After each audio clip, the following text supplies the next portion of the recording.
How's everyone feeling? Great. Yeah. Feeling good? Yes. Strumming my pain with his finger. Why is everyone looking at me like that? I can sing. I can sing. When I first decided to be a speaker, I read a book, but I've completely forgot what the book was called. And it had exercises in it on how to overcome the fear of public speaking. And by this point, I was scared of public speaking. I'm terrified of it. Why are you looking at me like that for? Oh my God. I'm so scared. Because when you're on this stage, guys, you can forget what you're gonna say. You can forget what you're gonna say. And people could be judging you. Look at it, everyone's judging me. So I went to a really quiet restaurant, a really posh restaurant. And I said, you know what, I want to go in the middle and start singing. I can't sing. And my mum was like, you can sing. I was like, yes, thanks, man. So I remember, guys, I was terrified, okay? I'm outside this restaurant, but I know that if I can do it once, I can do it again, right? So I'm doing Rocky, getting into my state. I go into the middle of this restaurant, and do you know that voice that you get in your head? The voice is like, what the hell are you doing, Warren? Everyone's looking at you. Oh, Warren, you've got to do this, Warren. You've got to do this because you've got a purpose. The other voice is like, they're going to put you in a straitjacket. They're going to put you in a straitjacket, Jack. How you're looking at me right now, they were looking at me like that. I was like, I've got to sing. And these are the days when I was cool. I was like, yeah, Joe. I was like, I'm the cool boy. And I remember I started singing, I was like, strumming my pain with his feeling. And it was this song, but I don't even know the lyrics, so I just don't know this bit. So I was like, strumming my pain with his finger. And everyone's looking at me like, what the hell is this guy doing? And inside my heart, I was going, oh my God. Well, keep doing it, Ron. Strumming, I don't know the words, but keep going, just make the words up. Strumming my pain with his finger. I mean, I wanted to make it really awkward. I wanted people to say, like, he can't sing, he's crazy, what the hell is this guy doing? And I finished, and I walked out of the restaurant. And I was like, yes, I've done it. Who's ever jumped out of a plane before? How did you feel before you jumped out of a plane? Terrified. Terrified. And once you jumped out of the plane, when you landed, what did you say then? Do it again. Do it again. So I went to a restaurant, I went to a library, the most awkwardest places, right? Just started singing. But what happened was that I lost the fear of being judged in the process. It allowed me to be myself, that person who you are behind closed doors. It allowed me to be authentic. And the reason why I wanted to be a speaker was that I had one of those near-death situations. I went through depression. I grew up on a council estate. My dad wasn't in my life. My mum was on drugs.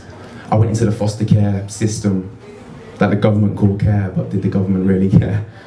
I went through that whole system. I was conditioned. There was a ceiling that I could only achieve so much in my life because of my past.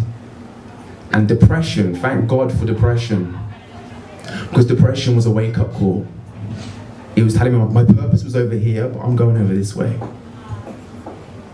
The material things, I used to play professional football, so the material things were everything. Girls, women, ooh. Like on a night out on a Saturday, I'll have my table, Grey Goose, like, yeah. Started from the bottom, now I'm here. But when you go through depression, the material things, they don't satisfy you no more, you're hollow. I felt lost. I was on this conveyor belt, what Joe talks about, the Matrix. I was on this conveyor belt doing the same things, going to the same club every weekend, seeing the same people, but doing it every weekend. And when I went through depression, I fell off this conveyor belt and I was lost. No purpose. When a human has no purpose, there's no growth, right? When there's no growth, you die. And I don't believe in coincidences, I believe in fate. And I remember going to the doctors, and guys, if you ever want a hug when you're going through a really low time in your life, don't go to a GP. Don't go to a GP. Like, all I wanted was a hug. I wanted someone to say, oh my God, it's gonna be okay, and it was just ticking boxes. But the crazy thing is, because I've only got 10 minutes, I want to really kind of, Okay, so I ended up flying to America to coach football in America, and I came across a speaker called Eric Thomas. Who knows Eric Thomas? Make some noise. This is a guy that's on a stage, and obviously I'm from the UK, so I'm like, listen to what he's saying. He's like, yeah, my dad wasn't in my life. My mom was on crack cocaine. Like, you're crazy. Don't tell them that. They're gonna use that against you. But at the same time, I was saying me too.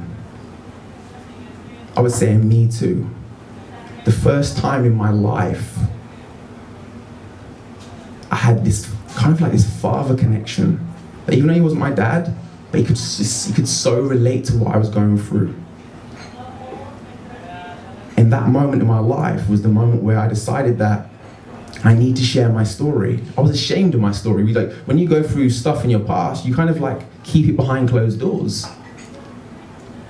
But I realized that if you could share your story, you could help somebody who's going through it.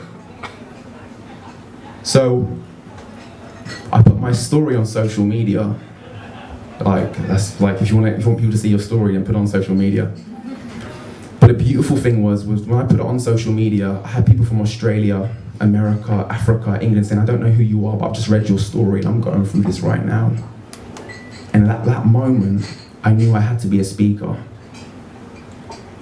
I knew that I had to spread my message to make people realize that where you once came from, doesn't have to be where you end up. That you've got a purpose in this life. And when I got people opening up to me, telling me their story, strangers telling me their story, no material thing in the world could replace it, right? There's nothing can come close to it. So like I came back to the UK, came to London with a suitcase, said I'm going to be an international speaker. I'm going to speak around the world and empower 1 million lives in 5 years. I don't know how I'm going to do it, but I know my passion, my why, is bigger than any obstacle in my way. And I started to live in my true purpose. It wasn't just about me anymore. It wasn't just about looking after my family. It was bigger than that. It was learning to love people like a mother loves a child, people that you don't even know. And when you can look into someone's eyes and you can feel them, right? You can feel the pain. Everyone's got a story. I fell in love with people. My focused on the good in people. And I knew that I had to share my story. But I knew that if I wanted to make a world impact, I couldn't do it alone.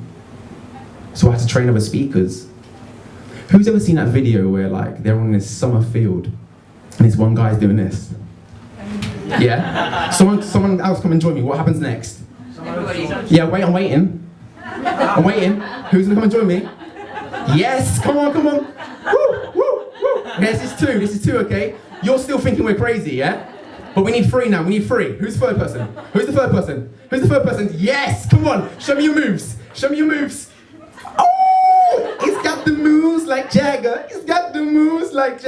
And then, before you know it, guys, you're all on this stage. So what I realized was is that, what's the biggest fear in this world? The biggest fear, right, is judgment, yeah? It's public speaking. Who gets nervous speaking on stage? You guys are racing. Give him a hand, guys.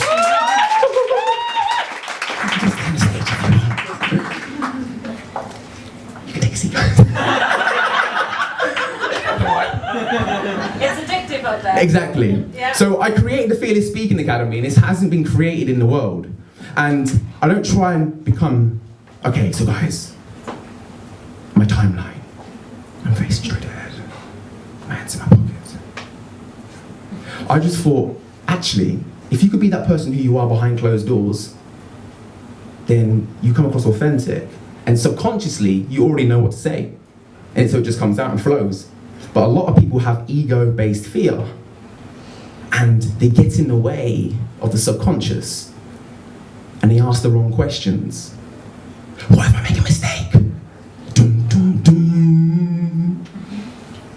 What if no one likes me? What if I don't get a round of applause? And it becomes about me. It becomes about the speaker. But when you change the focus on the audience, when you know that there's someone in this audience right now, this is why I love being a speaker, is that there's someone in this audience right now that needed to hear this. Because their whole life, they've been living in that comfort zone. They've been living in that comfort zone. And when you're connected to that, subconsciously it just flows through you. And anyone can do this.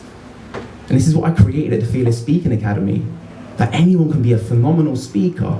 Because the information that we're telling you, you can find it on YouTube. It's like recycled information. But people make changes in their life when they're felt. Does that make sense? So a lot of people, I know what to do, but do they do it? But do they do it? No, because their habits are controlling them 90% of the time. Yeah? So I'm on this mission to make people realize that anyone can be a speaker. And if you've got a story, your story can save somebody else's life.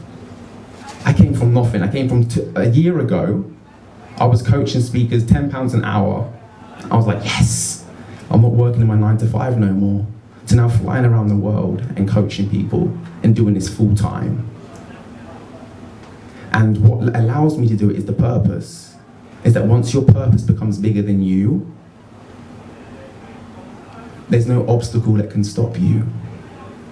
And your focus goes away from you and your focus goes to other people. So I know it's not the information that's going to change your life. It's something inside of you. You can plant a seed in someone. You can take a donkey to the water, but it has to be the donkey that bends down to drink the water. But I know there's someone in this room. There's always one person in the room that makes that change. And that's the only reason I'm up here speaking, because I want to make an impact in just one person's life tonight. And on that note, Shay's standing up, so I'm guessing. Joe, I just want to get 10 minutes done. But thank you so much for listening, guys. And just remember, guys, you can't fail being you.